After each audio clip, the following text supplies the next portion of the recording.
Avant de commencer cet épisode, petit message pour commencer. Cet épisode va aborder le sujet des religions, tout comme dans le 4e épisode de l'émission.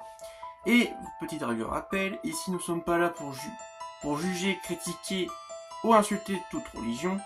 Nous sommes simplement là pour présenter une créature qui a un lien avec la religion, simplement présenter les faits et une analyse, qui vise pas à critiquer n'importe quelle religion. Voilà, merci de votre message d'avance, et bon épisode. Tu sais que ça va faire chier certains car ils vont croire que tous leurs fondements se cassent la gueule et ne pourront plus faire leur morale en utilisant le délire de paradis et enfer. Je sais que c'est un sujet glissant, mais j'ai balancé le message de prévention au début, donc on devrait s'assurer.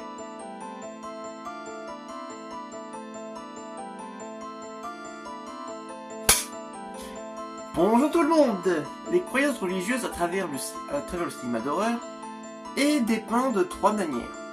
Soit elles te sauvent, soit les démons et anges existent et que c'est la merde, mais qu'on a une chance de salut, ou soit elles te tuent. Du coup, dans ce tout premier épisode traitant d'un monstre en lien avec la religion, je vais m'attaquer à l'antagoniste d'un film qui a eu comme titre, dès à sa sortie, le titre du film le plus terrifiant du cinéma. Aujourd'hui, parlons de Pazuzu, de l'exorciste. Balance le générique. Qu'est-ce que t'attends? Balance-le générique, les gens vont s'impatienter. Quand je te dis balancer le générique, c'est balance le générique. Ah putain, il était temps.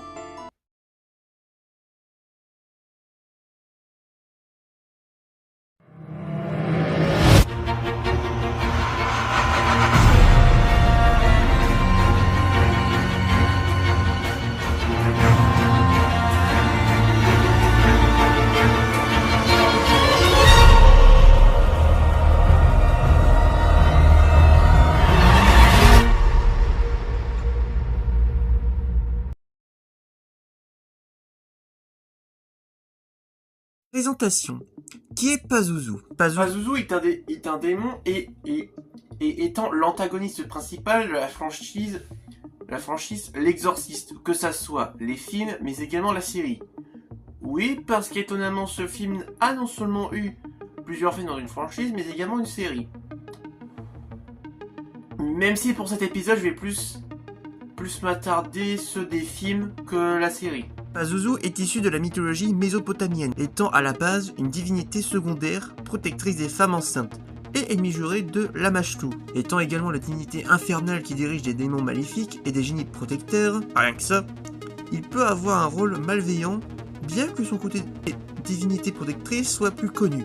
Niveau physique, c'est pas le plus beau gosse du panthéon mésopotamien. En effet, une face de chien, 4 ailes d'oiseau, des griffes acérées, et des pièces se terminant par des serres de rapace, une queue de scorpion, et un serpent comme entrejambe. Il est capable de déclencher des tempêtes comme les calmer. Petite review mythologique, comme la review paléontologique, on va traiter de créatures ou personnages issus de mythes. Dans l'intro, on traitera toujours une petite review mythologique, d'histoire de présenter le matériau de base et ce que la fiction en fait.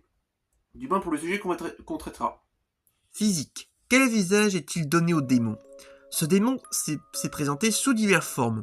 Il y a son apparence originelle, bien qu'on l'a vu sous forme de statue uniquement. Ce qui est franchement dommage. On aurait bien aimé de voir un peu plus sa véritable apparence. Bon, après, comme il est dit dans les films, il a besoin de possession d'un corps pour pouvoir interagir avec les vivants. Donc c'est sûr que si on voyait d'un coup voir sa véritable apparence. En même temps, tu t'es foutu de sa gueule, sois pas étonné qu'il se montre pas le bougre. Oh, ça va, ça peut plus rigoler 2 secondes. Et puis c'est mon émission, je fais ce que je veux, je me lâche.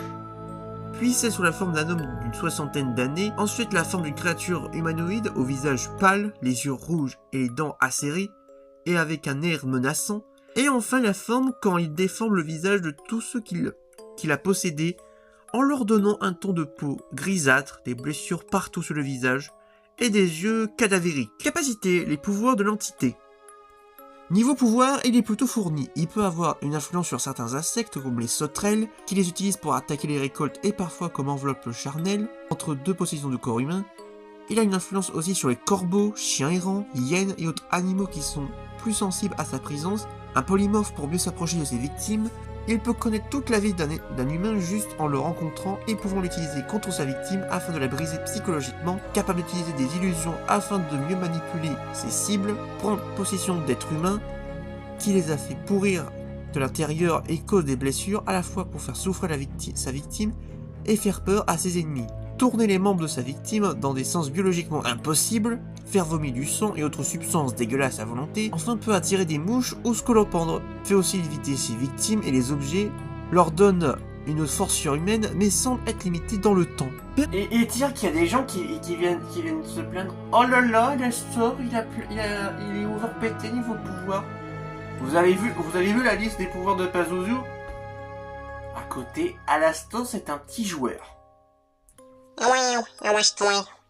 Les gens ils le comparent souvent avec cette belle tringue. Tout ça parce qu'on aurait soi-disant la même voix. Ah oui, c'est vrai, ça me rappelle une histoire.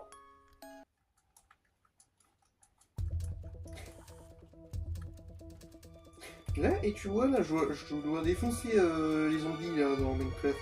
Ouais. Oui, on délire. Et non, toi et Alastor, vous avez les mêmes voix. Je veux dire, vous avez tous les deux les mêmes voix, un peu à l'effet de radio. Tu fais T'es sérieux? Elle m'a comparé avec Alastor, la gueuse. Je m'en fous qu'elle t'a comparé avec Alastor. Qu'est-ce qu'on fait maintenant? C'était notre boulangère. Sans elle, c'est adieu les baguettes. Adieu les croissants le dimanche. Surtout adieu, tarte aux fraises. Restitue. Ah, toi, on a une différence entre lui et moi. Moi, j'ai une voix suave et virile. Tandis que lui, c'est un gosse, c'est une belle tringue, une petite bite, tandis que moi... Nous sommes l'élite. Et un homme, un vrai. Pas une belle tringue comme lui. Si tu le dis... Ouais, Tétès qu'on compare sa voix avec celle d'Alastor.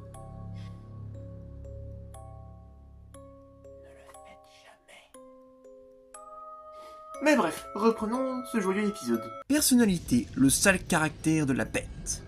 Cette entité maléfique veut que faire le mal et n'a aucune pitié pour l'espèce humaine, qu'il méprise et voit comme ses pions. Un vrai provocateur qui veut provoquer Dieu et ses représentants qui tentent de les pousser dans leur dernier retranchement en faisant des blasphèmes divers et variés afin de ternir l'image de ces derniers. Ce qui explique pourquoi il choisit toujours des âmes pures, innocentes, croyantes et ayant reçu des dons psychiques pour s'en nourrir car ils pensent qu'ils les ont eus d'un don de Dieu.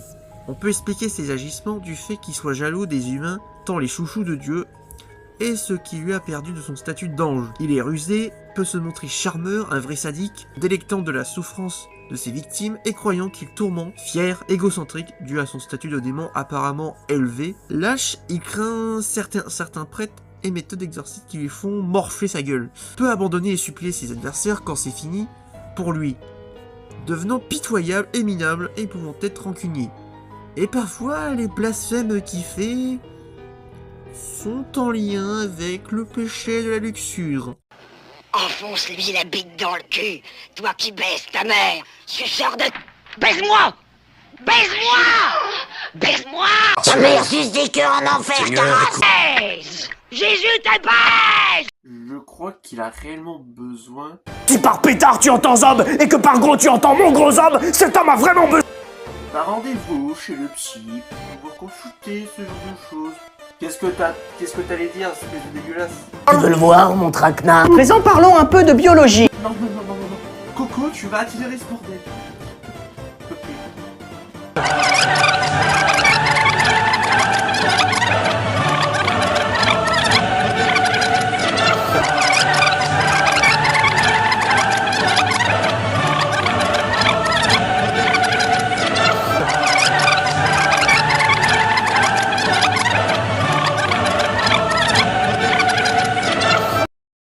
T'as fini? On reprend, espèce de dégueulasse. Inspiration. L'essence du démon. Il y a bien évidemment des inspirations du côté de la mythologie mésopotamienne, bien que celui-ci est davantage maléfique, alors que dans les mythes originaux, c'est une entité pouvant être certes maléfique, mais avant tout une divinité protectrice. Et le fait qu'il soit menteur jusqu'aux os, plus ses exorcismes, viennent probablement de la figure du diable ou du moins du démon en Occident. Réalisation. Le tournage maudit du cinéma. Je parle de tournage maudit car déjà, lors de ce tournage, il y a eu 9 morts, dont parmi la liste, on a l'acteur Jack McGowan qui incarnait Burker Dunning, le fils de Jason Miller incarnant le père Karras ainsi que de nombreux accidents. Pour la voix de Pazuzu, la productrice étant réticente à laisser une enfant à balancer des injures aussi crues, on comprend. Du coup, pour la voix de Pazuzu, quand il possède Anne, c'est à l'actrice Mercedes McCambridge. Oui, je sais, rien que son prénom, on dirait le nom du magnol. Enfin bref, pour le moment où Pazuzu fait tourner la tête de Regan, c'est une marionnette qui a été utilisée dans cette scène. Mais c'est également une enfant maquillée qu'on voit à certains passages. Anecdote, le saviez-vous? Étant donné l'influence que le film a eu droit à une parodie dans les guignols de l'info, oui. En effet, dans le sketch L'exorcisme de Lionel Jospin, ici c'est pas Pazuzu qui est mis en scène, mais une entité chiante. Il parodie la légendaire phrase Ta mère suce des cœurs en enfer, Carras. Ta mère, elle suce des bouquins de Carlos en enfer. C'est Toto qui va acheter du chocolat et du vin blanc pour son père, mais en chemin il dépense les sous en achetant des bonbons, alors il décide... Histoire, le parcours du démon. Il existe depuis les temps immémoriaux.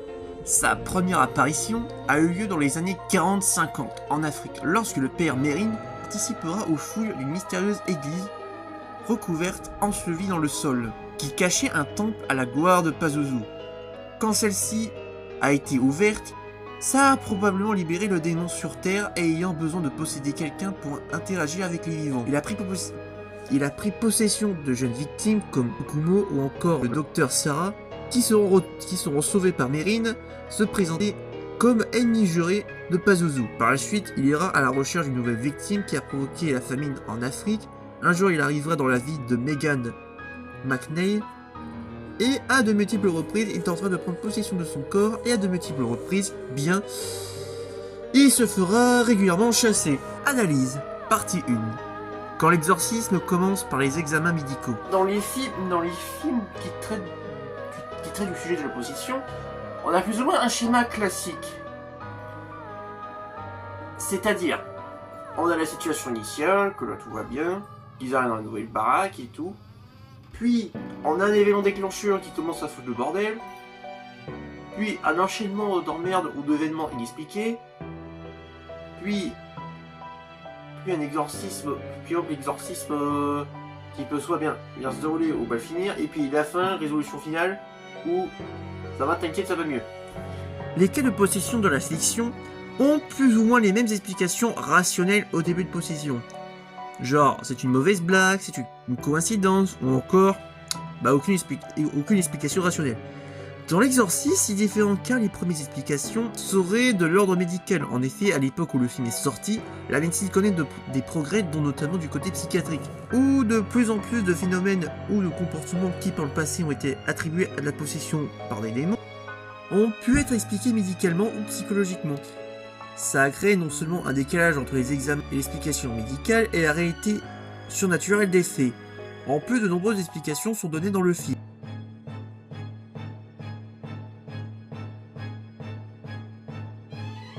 Partie 2. Comment Pazuzu a-t-il terrorisé toute une génération de spectateurs? Il y a une question tout naturellement quand on lit ce titre qu'on peut se poser. Comment a-t-il fait?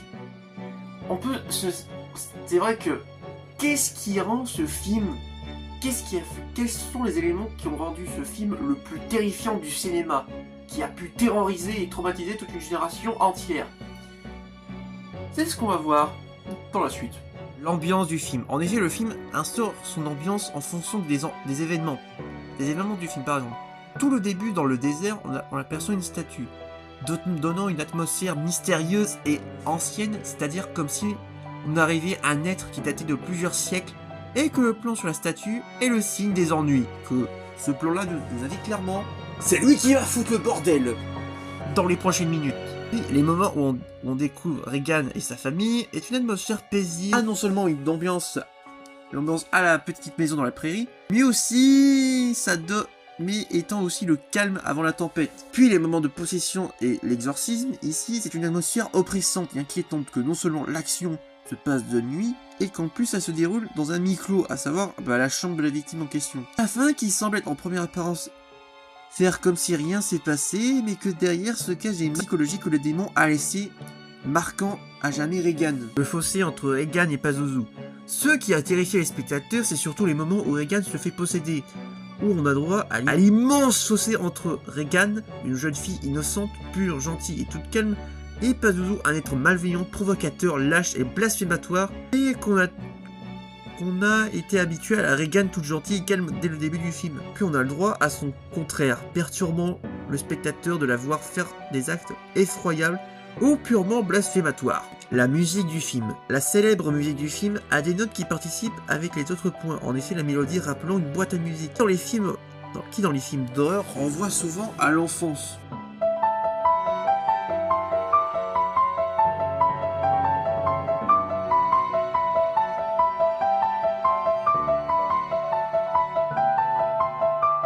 Pour la partie du début, puis par la suite, quand la musique elle commence à s'emballer, ça montre le côté incontrôlable de la situation.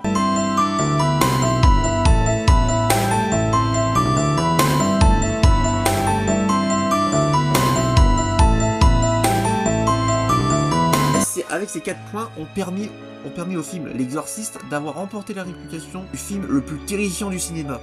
Débriefing, qu'est-ce que je pense de Pazuzu? Alors, quelques petites choses. Premièrement, honnêtement, il m'a fait rire. Oui, surtout dans les passages où il balance ses blasphèmes, m'ont beaucoup plus fait rire que choqué.